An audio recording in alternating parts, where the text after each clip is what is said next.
অবশ্যই ইতিমধ্যে স্বরাষ্ট্র মন্ত্রণালয়ের পক্ষ থেকে পদক্ষেপ নেওয়া হয়েছে। পররাষ্ট্র মন্ত্রণালয়কে আমরা অনুরোধ করেছি তারা এটা যেটা extradition treaty in between two countries আছে সেই মতে তাদেরকে আমাদেরকে ফেরত দেবেন বলে আমরা আশা করছি এবং আমরা ফেরত আনার জন্য যথেষ্ট জোর প্রচেষ্টা চালাবো।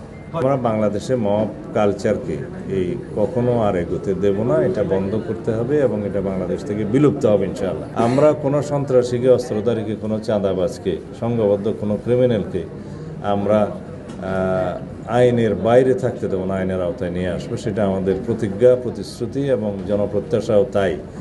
কক্সবাজার সমুদ্র সৈকতকে একটা শৃঙ্খলার মধ্যে নিয়ে আসবো এবং এখানে সমস্ত অবৈধ যে স্থাপনা বা অস্থায়ী স্থাপনা যেগুলো হয়েছে এগুলো এক সপ্তাহের ভিতরে ক্লিন হবে জেলা প্রশাসনের নেতৃত্বে, বিচ ম্যানেজমেন্ট কমিটির নেতৃত্বে।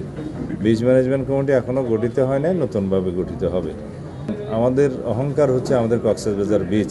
সারা বাংলাদেশে একটাই জায়গা আছে ভ্রমণের জন্য নাম্বার 1 তালিকায়, সেটা কক্সবাজার সমুদ্র সৈকত। এটাকে আমাদের জাতীয় এবং আন্তর্জাতিক মানে আমাদের উন্নত করতে হবে। আর সেটা করতে গেলে যাতে আমাদেরকে এই বিচে একটি মানে কোনো রকমের ময়লা আবর্জনা না থাকে এবং কোনো অবৈধ স্থাপনা না থাকে এবং এমন কোনো বিষয় আমরা ওখানে না আনি যাতে পর্যটকদের জন্য কোনো অসুবিধার সৃষ্টি হয় এবং দৃষ্টিকটু লাগে।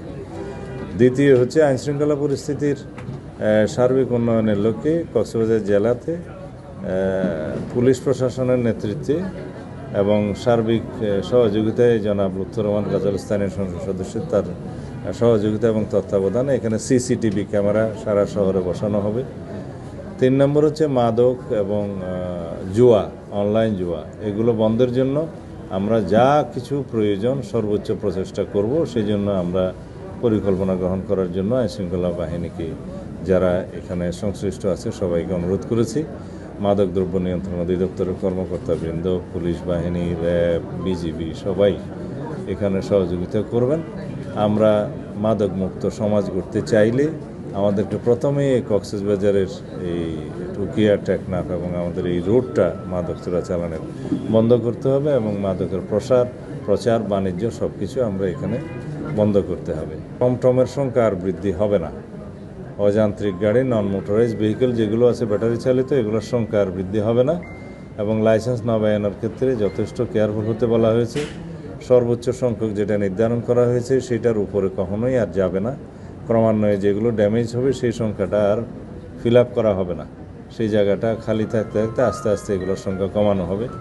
আর এক লাইসেন্সের অধীনে যেন একাধিক এই সমস্ত টমটম বা নন মোটরাইজ ভেহিকেল না চলে, সেটা যথেষ্ট নজর দেওয়া হবে। যার লাইসেন্সে একাধিক এরকম বাহন চলবে তার লাইসেন্স বাতিল হবে।